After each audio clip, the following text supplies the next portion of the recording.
సంస్కృత సుభాషితం అనువాద పద్యం 64 సేకరణ పద్య రచన సహజ కవి డాక్టర్ అయినాల మల్లేశ్వరరావు తెనాలి.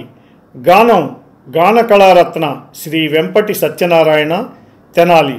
ప్రోత్సాహం గీతాబంధు శ్రీ గోలి లక్ష్మయ్య గుంటూరు. సుభాషితం.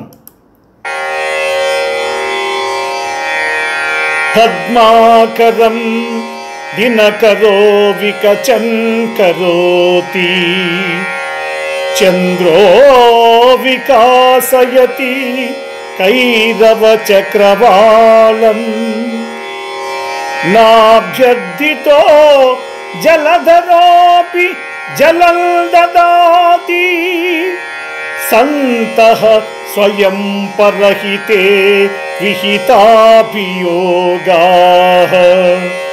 సంతః స్వయం పరహితే విహితాభియోగాః.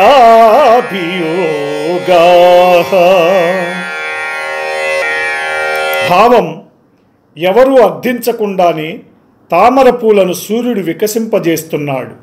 ఎవరూ యాచించకుండానే కలువలు వికసించేలా చంద్రుడు వెన్నెల వెదజల్లుతున్నాడు. సమస్త లోకానికి ఆధారమైన నీటిని ఎవరూ అడగకుండానే మేఘాలు కురిపిస్తున్నాయి.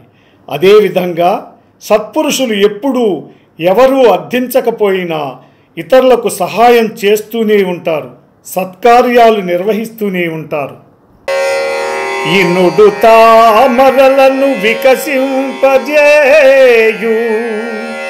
శశి కలువలకు వెన్నెల సంతరించు అంబును మనకు మేఘంబుల అందజేయు సాయపడు పరులకు అట్లే సత్పురుషులు సాయపడు పరులకు అట్లే సత్పురుషులు.